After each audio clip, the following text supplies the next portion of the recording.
हरहत सिद्ध सूर्य उपाध्याय साधु सर्व अर्थ के प्रकाशी मांगलिक उपकारी है। तिनको स्वरूप ज्ञान राग ते भरी जो भक्ति काय को नमाए स्तुति को जाए। धन्य धन्य तिन ही ते कार्य सब आज भय कर जोड़े बारे बारे वंदना हमारी है। मंगल कल्याण सुख ऐसो हम चाहत है।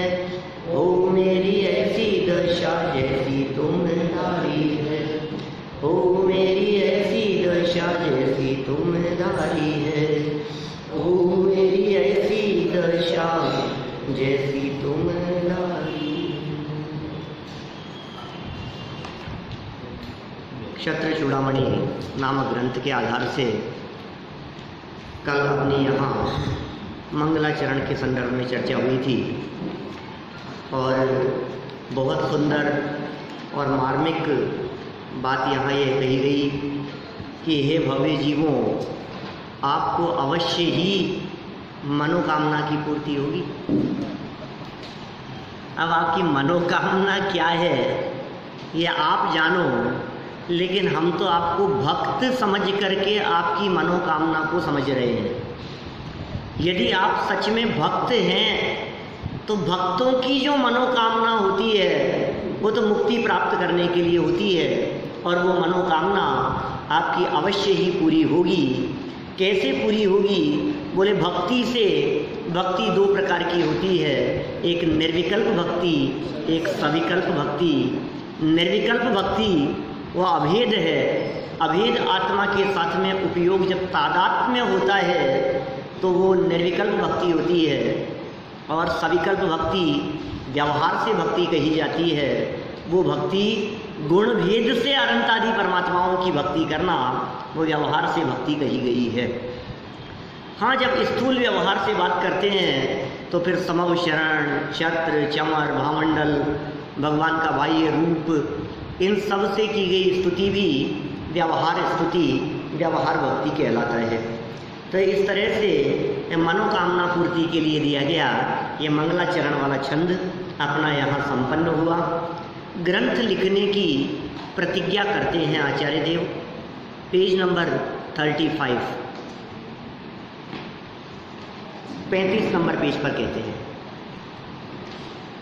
संक्षेपेण प्रवक्ष्यामि चरितं जीवकोद्भवम् पीयूषं हि निःशेषं पिबन्नेव सुखायते। अहम मैं वादीप सिंह सूरी जीवकोद्भवम जीवनधर स्वामी से उत्पन्न चरितम चरित्र को संक्षेपेण संक्षेप रूप से प्रवक्ष्यामि कहूँगा। ये तो हुई पहली लाइन। सेकंड लाइन में अत्र है नीति बता रहे हैं। हमने कही थी आपको ये बात कि जीवनधर चरित्र की यह विशेषता है, क्षत्र चूड़ामणि नामक ग्रंथ की यह विशेषता है कि इसमें एक लाइन में तो कथा चलेगी, कहानी चलेगी एक लाइन में, और सेकंड लाइन में नीतियाँ बताते जाएंगे। तो क्या कह रहे हैं? ही माने क्योंकि, निःशेषम माने संपूर्ण, पीयूषम माने अमृत को, पिबन पीने वाला, एव पुरुष ही सुखायते सुखी होता हो। इति न ऐसा नहीं है, किंतु स्वल्पम अपि पिबन सुखायते, थोड़ा अमृत पीने वाला पुरुष भी सुखी होता है। क्या नीति बतला दी? कोई व्यक्ति ऐसा न समझ ले कि पूरे अमृत का पान करने वाला ही सुखी होगा, थोड़ा पिएगा वो भी सुखी होता है। क्या कह रहे हैं? सरल अर्थ, जैसे इस जगत में अधिक अमृत पीने से ही मनुष्य सुखी नहीं होता, ज़्यादा अमृत पीने से ही व्यक्ति सुखी हो ऐसा नहीं होता। अपितु अपनी योग्यता और शक्ति के अनुसार अल्प अमृत पीने से भी सुखी ही होता है। बोलो, ये न्याय बतला दिया इन्होंने, ये सिद्धांत की बात कह दी कि आप ये सोचो कि नहीं साहब पूरा लेगा तो ही सुखी होगा, थोड़े बहुत से भी सुखी हो सकता है, कम सुखी होगा। कम सेवन करेगा तो कम सुखी होगा, ज़्यादा करेगा तो ज़्यादा होगा। लेकिन आप ये नियम नहीं बना सकते हो कि अधिक से तो सुखी होता है और कम से सुखी नहीं होता। अमृत तो अमृत है, थोड़ा बहुत भी चख लो तो कल्याणकारी है। वैसे ही जीवनधर कुमार का विस्तृत जीवन चरित्र ही अधिक सुखदायी होगा, ऐसा नहीं है, अपितु उनका संक्षिप्त जीवन चरित्र भी सुखदायी ही होगा। अतः मैं जीवनधर चरित्र संक्षेप में कहता हूँ। जीवनधर चरित्र को संक्षेप में कहने की इन्होंने भावना व्यक्त कर दी। भाषा समिति के धारक, देखो विशेषार्थ में क्या कहते हैं, भाषा समिति के धारक वीतरागी मुनिराजों का स्वभाव ही संक्षेप में बहुत कुछ कहने का होता है। कम से कम शब्दों में ज़्यादा से ज़्यादा बात कह देवे हैं। वीतरागी संतों का तो ऐसा ही नेचर होता है। गागर में सागर भर देने वाली उक्ति को चरितार्थ करते हुए आचार्य श्री ने भी जीवनधर चरित्र को संक्षेप में कहा है। कितना संक्षेप में कहा है, तो ये 747 श्लोक हैं इसमें, इस पूरे ग्रंथ में।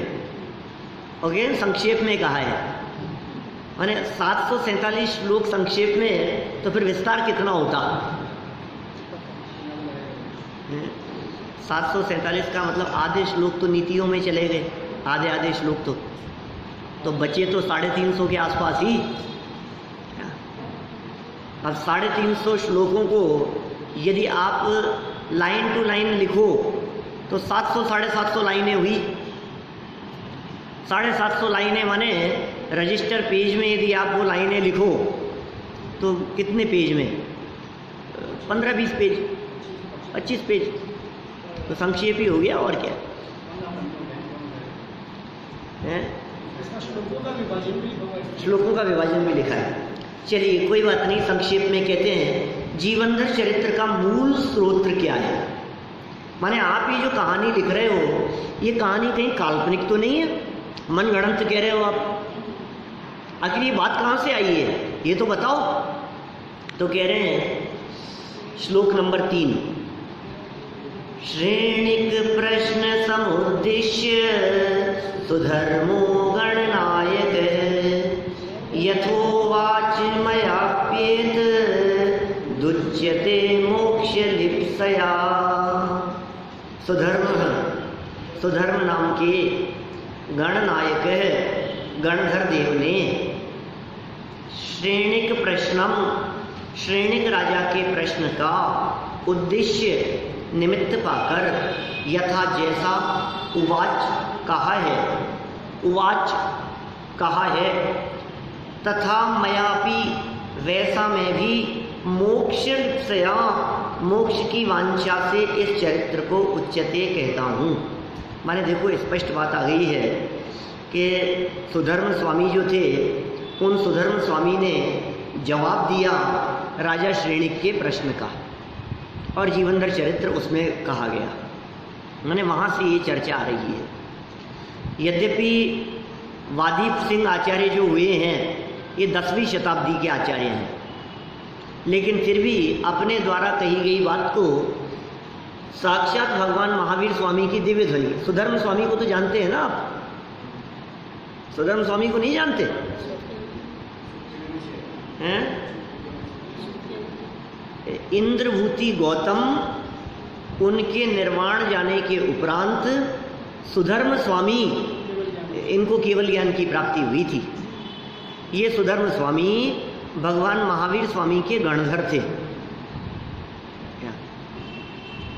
वो सुधर्म स्वामी क्या कह रहे हैं,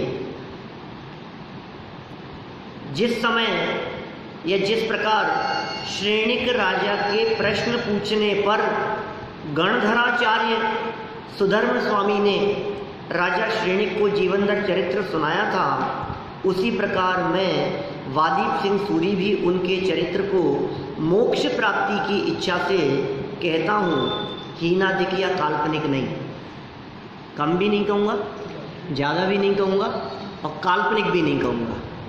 हीनादिक भी नहीं और काल्पनिक भी नहीं, माने व्यवस्थित जितना है मैं उतना जरूर कहूँगा, लेकिन ये पूरी की पूरी बात भगवान महावीर स्वामी के समोशरण से और सुधर्म स्वामी के उपदेश से, जो राजा श्रेणिक ने जो बातें सुनी थी वो बातें यहाँ आ रही है।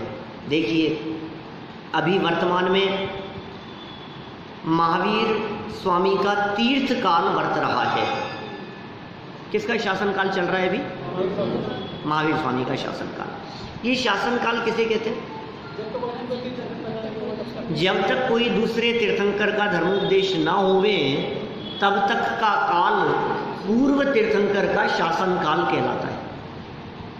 मतलब कहने का मतलब ये है, जब तक कोई नया व्यक्ति सत्ता को नहीं संभाले तब तक पुराने की सत्ता चल रही है।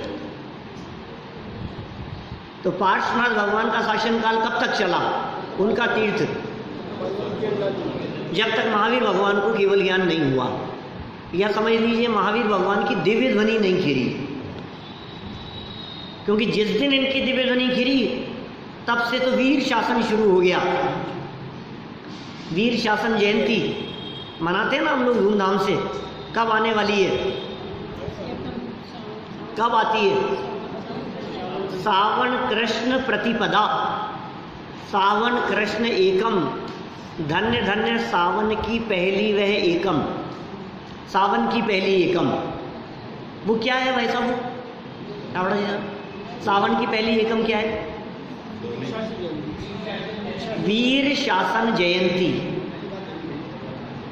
वीर मतलब भगवान महावीर स्वामी का सबसे पहला उपदेश जिस दिन हुआ था वो दिन है वीर शासन जयंती। बहुत धूमधाम से मनाते हैं अपन लोग वीर शासन जयंती, मनाना भी चाहिए।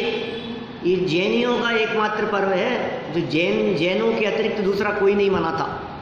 दीपावली सब मनाते हैं, रक्षाबंधन जैनियों के अतिरिक्त दूसरे भी मनाते हैं, लेकिन वीर शासन जयंती जैनों के अतिरिक्त दूसरे और कोई नहीं मनाते। वीर शासन, तो भगवान महावीर स्वामी का शासन कब से शुरू हुआ? सावन कृष्ण प्रतिपदा एकम, सावन बदी एकम, पहला दिन, सावन का पहला दिन। क्या हुआ था उस दिन? भगवान महावीर स्वामी की 66 दिन जो दिव्य ध्वनि नहीं खिरी थी ना, वो इस दिन शुरू हुई, वीर शासन जयंती के। देखिए अभी वर्तमान में भगवान महावीर स्वामी का तीर्थ काल वर्त रहा है। तीर्थंकर भगवान महावीर के 11 गणधर थे। सबसे कम गणधर किनके थे? पार्श्वनाथ स्वामी के। कितने? 10 थे। महावीर स्वामी के 11 और पार्श्वनाथ स्वामी के 10। और सबसे ज्यादा गणधर किसके थे? हैं? सुमतिनाथ भगवान के। कितने?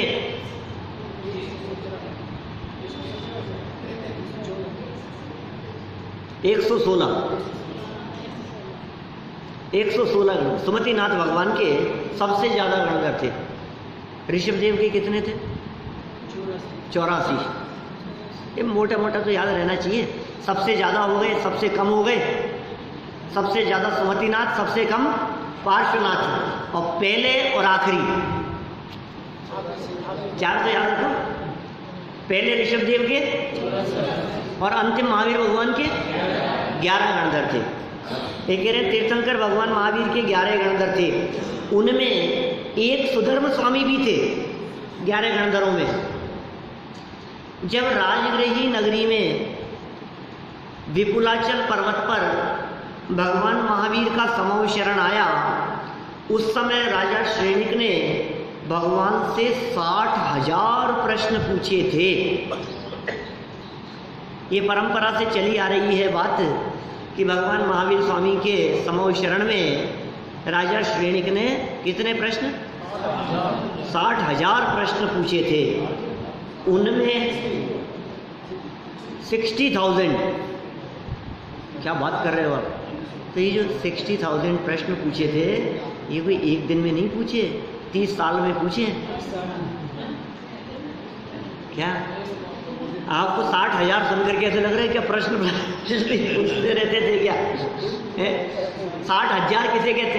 तो दिन कितने थे ये भी तो लगाओ। 30 साल में कितने दिन होंगे? हैं? एक साल में 2000 प्रश्न। साल के 2000 प्रश्न का मतलब रोज के 5-6 प्रश्न, इतना तो चल सकता है। फिर क्या हुआ? उस समय राजा श्रेणिक ने भगवान से 60,000 प्रश्न पूछे थे। उनमें एक प्रश्न जीवनधर कुमार के चरित्र संबंधी भी था, जिसका उत्तर सुधर्म स्वामी गणधर देव ने दिया था। उसके उत्तर स्वरूप जो समाधान प्राप्त हुआ था, उसे ही आचार्य श्री वादीप सिंह भव्य जनों के हितार्थ कह रहे हैं। ये साहब, ये राजा श्रेणिक ने ऐसी बात क्यों पूछी? जीवनधर कुमार से उनका क्या रिलेशन था? क्यों पूछ लिया ऐसा? इसलिए पूछा कि भगवान महावीर स्वामी के शासन काल में ही जीवनधर स्वामी को निर्वाण की प्राप्ति हुई थी। ये जो जीवनधर स्वामी थे, ये जीवनधर कुमार भी भगवान महावीर स्वामी की दिव्य ध्वनि सुनने के लिए पहुंचे थे। भगवान महावीर स्वामी की दिव्य ध्वनि सुनकर मुनि दीक्षा लेकर आत्मस्वरूप में लीन होकर इन्हें केवल ज्ञान हो गया था, ये भगवान बन गए थे। तो राजा श्रेणिक ने पूछा कि ये जो जीवनधर कुमार जिनको केवल ज्ञान हो गया, जो भगवान बन गए हैं, इनके बारे में कुछ तो बतलाओ, इनकी हिस्ट्री क्या है? क्या इनकी पास्ट हिस्ट्री तो पता होना चाहिए थोड़ा बहुत। तो ये जानकारी के लिए उत्सुकतावश श्रेणिक राजा ने प्रश्न पूछा और उसका समाधान सुधर्म स्वामी ने उसका समाधान दिया। गणधर थे उस समय, वो तो थी नहीं, लिखा पढ़ी थी, कैसे किया समाधान? मौखिक आचार्य जी तो थे नहीं, ये तो नहीं थे, लेकिन उस समय से वो जो कथा का जो जवाब आया था, वो पूरी की पूरी चर्चा परंपरा से चलती रही मौखिक। वो कथा वहां बैठे हुए लोगों ने सुनी, वो कथा और को कही, और ऐसे चलती हुई ये वादीप सिंह सूरी तक पहुंची है और इन्होंने ये बात लिखी।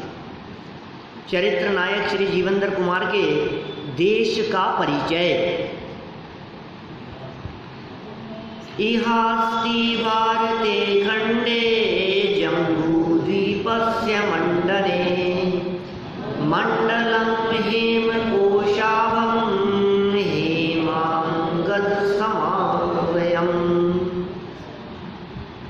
हेमांगद समावयम्। इस मध्यलोक में जम्बूद्वीपस्य, जम्बूद्वीप के, ये तो पता है ना, जानते हैं ना जम्बूद्वीप तो सब, मंडने भूषण स्वरूप, भारते भारत, खंडे खंड में, हेमकोशाभम स्वर्ण के खजाने के समान है आभा जिसकी, ऐसा हेमांगद समाहयम, हेमांगद नाम का मंडलम देश अस्ति है। क्या कह रहे हैं? इस मध्यलोक में जम्बूद्वीप के भूषण स्वरूप भरत क्षेत्र के अंतर्गत आर्यखंड में स्वर्ण के भंडार की कांति के समान हेमांगद नाम का एक देश है। अब ये कहाँ है? भगवान की दिव्य ध्वनि में आया है, आप तलाशो कौन सी जगह पर है ये कहाँ होगा? भरत क्षेत्र के आर्यखंड में कह रहे हैं हेमांगद नाम का कोई देश। अब ये कहाँ मिलता है? कौन सी नगरी होगी?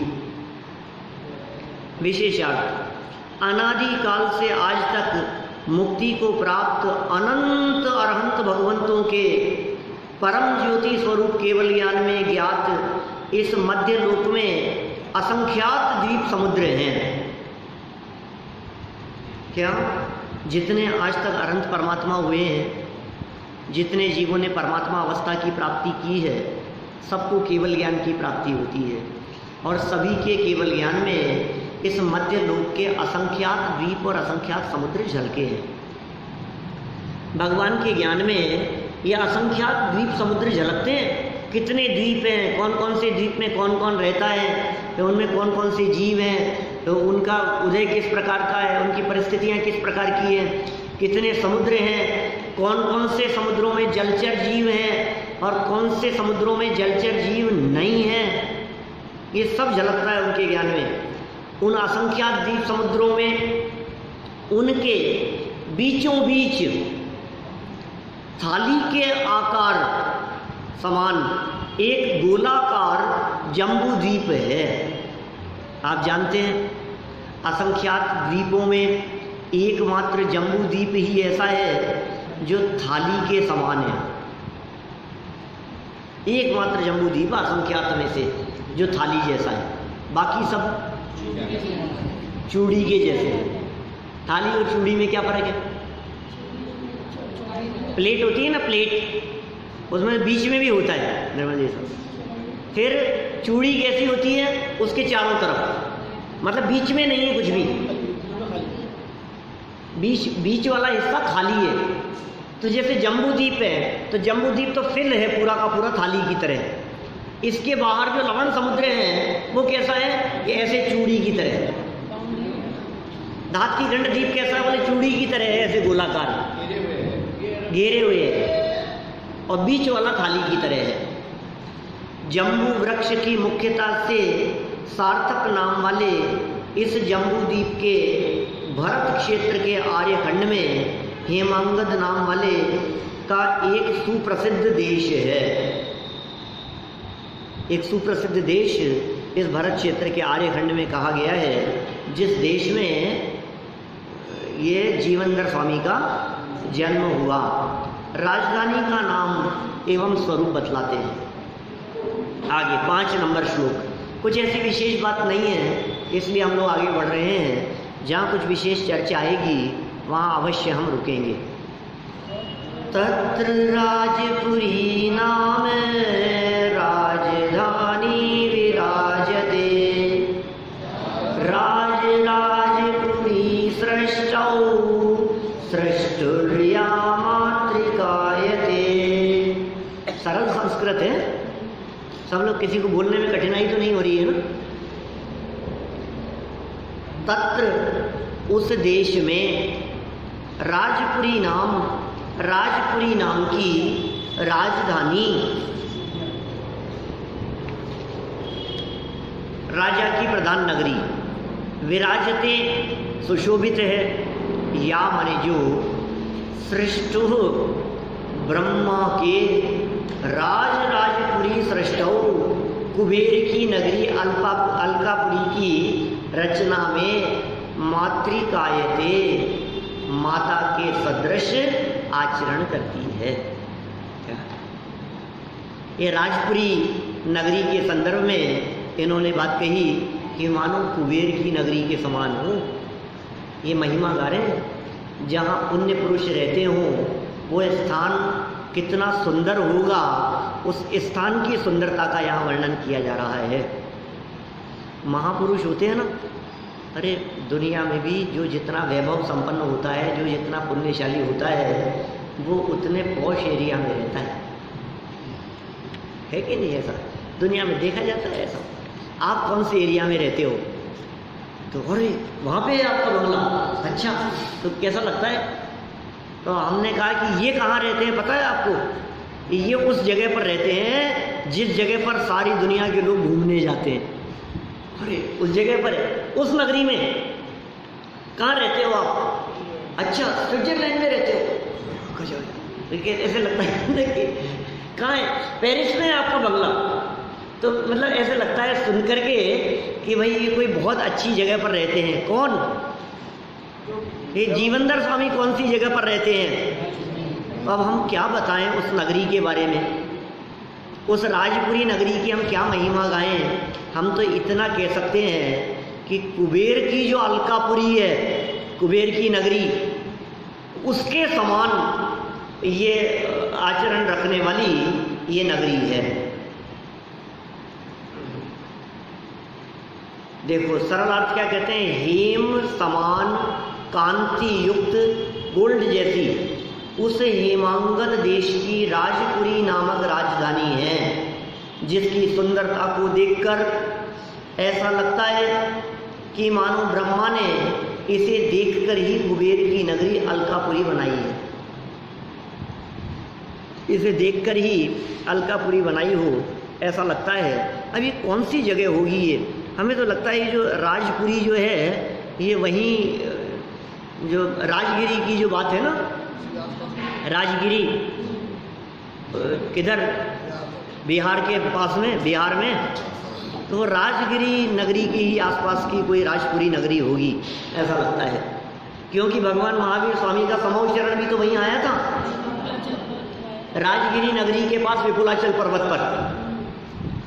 और उसी राजगिरी नगरी के पास जब विपुलाचल पर जब आया समोच्चरण तो ये दिव्य ध्वनि सुनने के लिए गए वहाँ जीवेंद्र स्वामी, तो आसपास में वहीं कहीं रहते होंगे, और ये राजगिरी नगरी और राजपुरी उसकी चर्चा कर रहे हैं। तो संभावना व्यक्त की जा सकती है कि उसी जगह पर कोई इस प्रकार की नगरी हो, लेकिन जिस सौंदर्य की बात कर रहे हैं ऐसा एरिया तो नहीं है। लेकिन भाई 2500 साल पहले उस एरिया का सौंदर्य क्या होगा हम कह नहीं सकते। वो किस तरह की सुंदर नगरी होगी 2500 वर्ष पहले, क्योंकि टाइम नहीं लगता टाइम बदलने में, है ना। कब किसका समय बदल जाए इसमें समय नहीं लगता, तो जगह बदल गई होगी, जो अच्छे अच्छे स्थान होते हैं। फिर दूसरी बात ये भी तो है, जब पुण्यशाली पुरुषों का विहार हो जाता है जिस स्थान से, वो स्थान वैसे ही उजड़ जाता है। ये भी कहा जाता है कि उस प्रांत का नाम बिहार भी इसीलिए पड़ा है कि वहाँ बहुत साधु संतों और भगवान महावीर स्वामी जैसे महापुरुषों का विहार होता रहा था, इसलिए उसका नाम बिहार पड़ा, उस प्रांत का नाम। भारत के जिस प्रांत का नाम बिहार है, बिहार कहते हैं हम, तो वहाँ विहार होता था। तीर्थंकर महावीर स्वामी का भी विहार जहाँ हुआ उस प्रांत का नाम ही बिहार पड़ गया। अब देखो, अब वो महावीर स्वामी चले गए, चौथा काल व्यतीत हो गया, पुण्यशाली पुरुष होना बंद हो गए, तो फिर क्या हो गया कि वो जो स्थान था उजड़ गया। और नहीं देखते हैं हम, कल जुबा जुबा के किस्से थे, आज एक खंडर के हिस्से हैं। जग के वैभव का हाल है ये। आप चले जाओ इधर आमेर के इधर, और ये सब महलों में आपके जो यहाँ चंद्र महल वगैरह और ये सब दिखते हैं, क्या हालत है इनकी,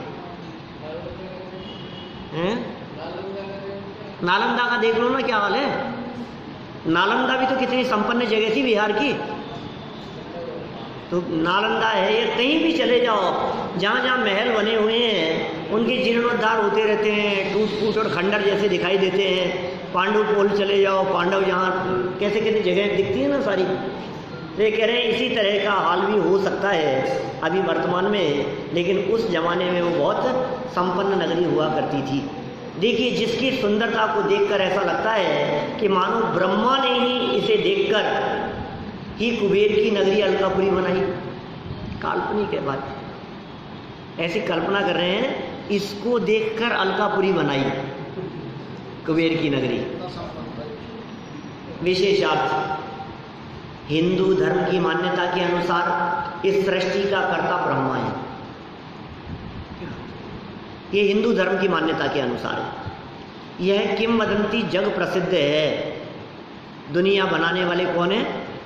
ब्रह्मा। साहित्यकार को ऐसे प्रयोग करने की छूट होती है, अतः कहते हैं कि ब्रह्मा ने इस विश्व को उत्पन्न किया है। विश्व की रचना में संपूर्ण सुंदरता से युक्त सर्वश्रेष्ठ नगरी कुबेर की अलकापुरी मानी जाती है। इस विश्व में सबसे सुंदर यदि कोई नगरी है, कोई कही जाती है, तो वो कुबेर की नगरी कही जाती है। साहित्य में यह बात प्रसिद्ध है। आप यदि साहित्य में देखेंगे, हिंदू पुराणों में, साहित्य में, शास्त्रों में, उपन्यासों में, तो सब जगह पर उस अलकापुरी के सौंदर्य की चर्चा मिलेगी। और ये बात जगत में प्रसिद्ध है कि ब्रह्मा जी ने इस दुनिया को बनाया है। यहाँ आचार्य श्री ने ऐसी कल्पना की है कि उस अलकापुरी की रचना जब ब्रह्मा ने की होगी तब इस राजपुरी नगरी को देखकर ही की होगी, अन्यथा अलकापुरी इतनी सुंदर कैसे बन सकती थी? क्या माने बहुत सुंदर, यदि आपको मकान बनाना है तो किसी के सुंदर मकान को देख करके आओ और फिर ये दिख रहा है ना, इससे भी सुंदर बनाऊंगा मैं, तो सोचता है व्यक्ति ऐसा। तो हो सकता है ये ऐसी कल्पना की है इन्होंने रूपक बना करके। जबकि जैन मान्यतानुसार देखा जाए तो यह संपूर्ण विश्व या लोक अनादि अनंत एवं स्वयं सिद्ध है। लोगो अकृत्रिमो, ऐसा वचन है, लोक अकृत्रिम है।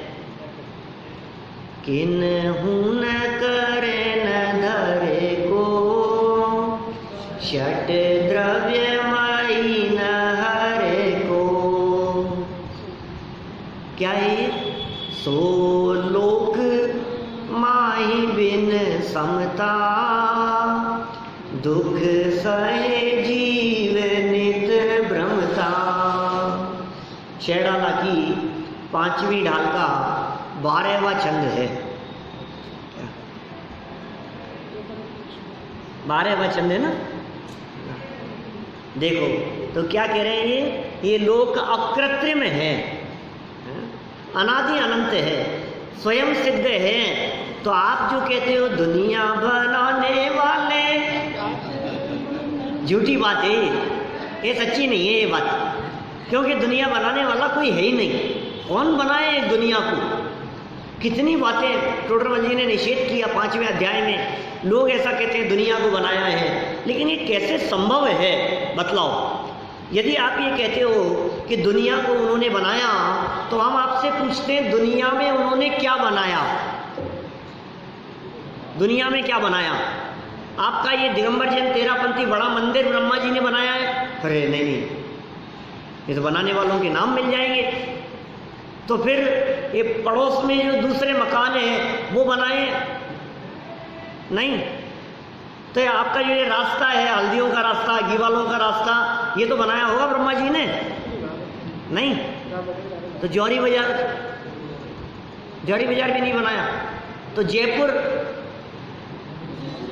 ये तो इतिहास की घटना है कि जयसिंह का बसाया हुआ है जयपुर 300 साल पहले। इसका मतलब जयपुर तो नहीं बनाया ब्रह्मा जी ने, ये तो नक्की हो गया। क्यों जयपुर नहीं बनाया तो कौन सा नगर बनाया है बताओ? आप कह रहे हो पूरी दुनिया बनाई, कौन सी बिल्डिंग बनाई है ये तो बताओ। सारी बिल्डिंगों के निर्माता कोई ना कोई दिखते हैं। हमारे चावड़ा जी कितनी बिल्डिंगें निर्माण कराई, कितने? ब्रह्मा जी ने आपको दिया ठेका। कितने पुराने मकानों के, भवनों के, सरकारी स्थानों के सबके जीर्णोद्धार आपने कराया, आपने बनवाई, तो क्या हुआ बतलाओ? तो ये कितनी कैसी काल्पनिक जैसी बात लगती है कि ब्रह्मा जी ने बनाया होगा। बहुत सारे तर्क वहाँ दिए हैं कि यदि बनाए तो ईंट कहाँ से लाए, पत्थर कहाँ से लाए, चूना मिट्टी कहाँ से लाए, ये सब कैसे बनाया होगा? फिर कोई तो स्थान ऐसा दिखाओ जो उनका बनाया हुआ सदा से हो। ये तो परिवर्तित होती हुई दिखाई देती है। तो सच्चाई ये है कि ये दुनिया को किसी ने नहीं बनाया है। ये दुनिया तो हमेशा से ही अपने परिणमन स्वभाव से परिणमित होती आ रही है। हाँ, बनता है, बिगड़ता है, बिल्डिंगें बनती है, टूट जाती है, फिर नया निर्माण हो जाता है, फिर कहीं कोई तोड़वा देता है, फिर नया निर्माण हो जाता है। ये सब चलता रहता है इसी तरह से। अच्छा, आप कहते हो जयपुर को जयसिंह ने बसाया, ठीक है ना, उससे पहले था या नहीं बताओ? जमीन तो थी ना, जमीन तो होगी ना। यदि जमीन नहीं होगी तो क्या बनाया उन्होंने? तो ये सब बातें, ये मैंने बनाया, ये सिर्फ अभिमान की बातें दिखाई देती है। सच्चाई ये है कि कौन किसको बनाए भैया। स्वयं संचालित इस विश्व का कर्ता कौन हो सकता है? स्वयं संचालित, स्वयं परिणमित इस जग के क्यों कर्ता बनते जाते हो? ये जगत स्वयं परिणमनशील केवल ज्ञानी ने गाया है, इसको बनाने वाला कोई नहीं है। चलो कोई बात नहीं, बनाया तो नहीं होगा, फिर भी बहुत सुंदर था। कौन राजा था, कौन मालिक था, कौन उस नगरी को अपना कहा करता था? राजा सत्येंद्र उस नगरी के राजा हुआ करते थे। उनका परिचय देते। तस्यां सत्येंद्रो नामे राजा भूत सत्यवाङ्मय वृद्ध सेवी विशेषज्ञो नित्योद्योगी निराग्रह। जितना धीरे पढ़ोगे ना उतना क्लियर पढ़ पाओगे आप। सरल है संस्कृत। ये महिमा गा रहे हैं किसकी? सत्येंद्र राजा की। वो कैसा था राजा? तस्याम उस नगरी में सत्यवाङ्मय है, सच बोलने वाले, वृद्ध सेवी वृद्धों की सेवा करने वाले, विशेषज्ञ विशेष कार्यों को जानने वाले, नित्योद्योगी निरंतर उद्योग करने वाले, निराग्रह हट न करने वाले, सत्येंद्र नाम के राजा अभूत थे। नीचे पढ़ो क्या कह रहे हैं। उस राजपुरी नामक राजधानी में सत्यभाषी, कितने विशेषण दिए हैं देखो सत्येंद्र स्वामी के, जीवनधर के नहीं, सात्विक सत्येंद्र के। तुमसे मिलता जुलता नाम है, सात्विक जैसा ही सत्येंद्र। सत्यभाषी, वृद्ध सेवी, बुजुर्गों की सेवा करने वाले, गूढ़ गंभीर विषयों को जानने वाले, सदा उद्यमशील और हट रहित, ऐसे अनेकानेक गुणों से संपन्न राजा सत्येंद्र राज्य करते थे। कहाँ राज्य करते थे भाई? राजपुरी नगरी में। आर्य कौन सी जगह? राजपुरी में। कौन राजा? सत्येंद्र या जीवनधर? सत्येंद्र। देखो, जिस युग में राजा को भगवान का रूप माना जाता हो, उस राजा में सत्यभाषी जैसे अलौकिक गुण न हो तो उसे अपना प्रभु कौन मानेगा? राजा को भगवान जैसा माना जाता था उस युग में। राजा ही प्रजा का पालक होता था। हर व्यक्ति अपनी समस्याओं को लेकर राजा के पास में जाया करते थे। राजा कहते ही उसे थे जो प्रजा की समस्याओं को दूर करे, और श्रेष्ठ राजा वही कहलाता था जिसके राज्य काल में पूरी प्रजा सुख शांति से रहती हो। प्रजा यदि सुखी है तो इसका मतलब राजा का राज्य बहुत उत्कृष्ट है, उसकी शासन व्यवस्था बहुत अच्छी है, चोरी नहीं है, लूटपाट नहीं है, बेईमानी नहीं है, धोखाधड़ी नहीं है, अनीति अन्याय नहीं है, कानून और शासन व्यवस्था बहुत अच्छी है। ये कब कहलाएगी? जब राजा बहुत अच्छा है। सत्यभाषी मनुष्य जगत में श्रेष्ठ माना जाता है, सच बोलने वाला। वृद्ध सेवी का अर्थ मात्र आयु से वृद्ध लोगों की सेवा शुश्रूषा करना ही नहीं होता। क्या कितने सुंदर बात कह रहे हैं। वृद्ध सेवी, अरे गुण वृद्ध भी होते हैं, वयोवृद्ध भी होते हैं, ज्ञान वृद्ध भी होते हैं। जो हमसे गुणाधिक हैं, ज्ञानाधिक हैं, आयु अधिक हैं, ऐसे सबकी सेवा शुश्रूषा करने की बात है यहाँ। वृद्ध सेवी का अर्थ मात्र आयु में वृद्ध लोगों की सेवा शुश्रूषा करना ही नहीं होता, परंतु जो आयु में भले ही छोटे हों पर ज्ञान वैराग्य में वृद्ध और विशिष्ट हो, ज्ञान में विशिष्ट हो, वैराग्य में विशिष्ट हो, आयु में छोटे हों लेकिन मुनिराज हो। छोटे छोटे मुनिवर हो गए निहाल। कितने छोटे छोटे मुनिराज। 11 साल की उम्र में आचार्य कुंद स्वामी ने दीक्षा ले ली थी। सोचो आप, 11 वर्ष की उम्र में दीक्षित आचार्य कुंद स्वामी जब नगर में विचरण करते होंगे तो क्या होता होगा बोलो। बड़े बड़े लोग, राजा जैसे लोग उनके चरणों में नहीं झुकते होंगे उन मुनिराज को देख करके। 11 साल के बच्चे कितने छोटे होते हैं। 11 साल का कोई बालक नहीं है आज अपने यहाँ सभा में, एक भी नहीं है।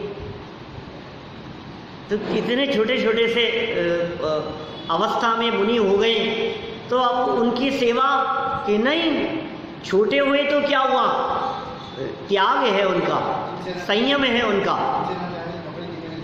तो त्याग और संयम और ज्ञान उसकी पूजा है। ये कह रहे हैं यहाँ पर ज्ञान वैराग्य में वृद्ध और विशिष्ट हो उनकी सेवा करना और उनके बताए हुए मार्ग पर चलना ही वृद्ध सेवा का अर्थ समझना चाहिए। वृद्ध सेवक थे, ज्ञानियों के बताए हुए मार्ग पर चला करते थे, उनके दिशा निर्देशन में चला करते थे। इसीलिए तो अंत समय में समाधि पूर्वक देह छूटी इनकी, राजा सत्येंद्र की। समाधि पूर्वक इनका जीवन पूरा हुआ, समाधि मरण पूर्वक, क्योंकि अंत समय में युद्ध के बीच में इनको वैराग्य हो गया, संन्यास ले लिया इन्होंने, समाधि पूर्वक देह का त्याग कर लिया, संलेखना ले लिया। देखिए आगे, राजा हिताहित के विचारक होते हैं। वो राजा ही क्या जो भले बुरे का विचार न करे, सत असत के विवेकवान होने से सरल स्वभावी थे, हिताहित के विचारक भी थे, सत असत को पहचानने वाले थे, सरल स्वभावी थे, हठवादिता से अत्यंत दूर थे, हठाग्रही नहीं थे, जिद्दी नहीं थे। इसका मतलब देखो, जिद्दी होना यह अवगुण है और हठवादिता से दूर होना ये गुण है। ये तो अपने को तो नीति की बातें समझनी है यहाँ। हट नहीं, जिद नहीं, किसी बात के बारे में अड़ना नहीं। पता है जो ज़्यादा अड़ते हैं वे मर कर के पृथ्वी का एक हो जाते हैं, क्या चल नहीं पाते। किसी बात पर ज़्यादा अड़ते हैं ना, ये तो ऐसा ही होगा, बस हमने जो कह दिया वही मानेंगे।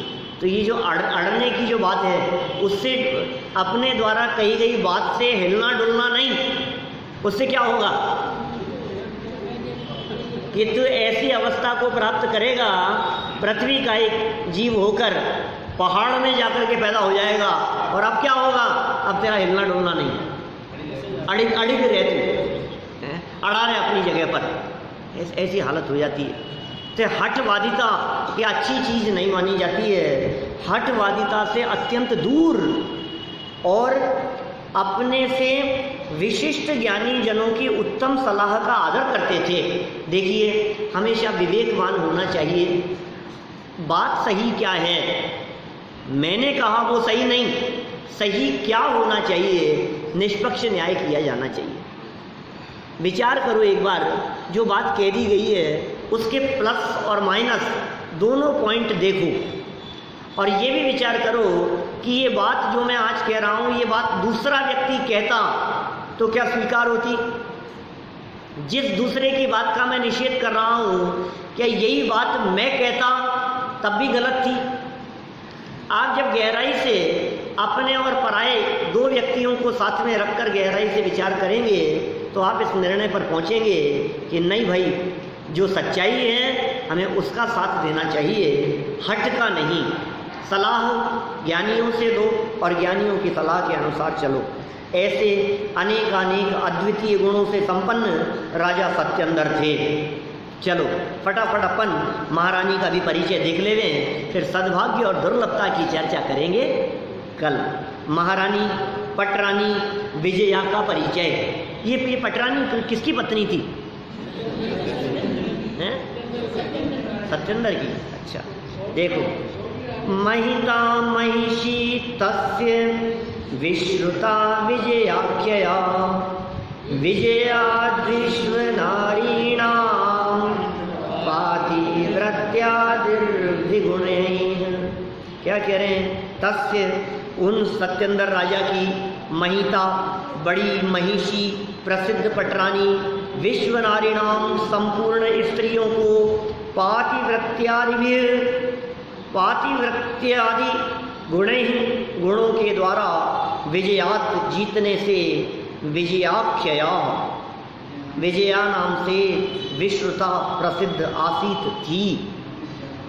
राजा सत्येंद्र की पटरानी विजया अत्यंत रूपवती, विवेकशील और पतिव्रता आदि अनेक गुणों के कारण तत्कालीन अन्य सब स्त्रियों को जीतने में समर्थ होने से अपनी विजया नाम को सार्थक करती थी। तो कैसे अलंकारिक भाषा में प्रयोग करते हैं, यथा नाम तथा गुण विजया नाम था, तो समस्त स्त्रियों के चित्त को चरित्र को जीत लेने में समर्थ ऐसी विजया रानी थी। राजा सत्येंद्र के समान ही विजया रानी अन्य नारियों की अपेक्षा असाधारण गुणों को धारण करती थी।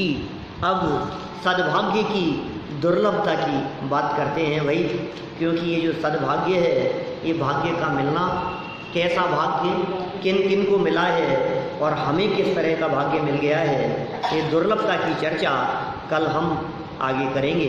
अभी की बात को तो हम इसी भावना के साथ में विराम देते हैं कि इसमें दी गई शिक्षाओं को अपने जीवन में उतारने का हम प्रयास करें।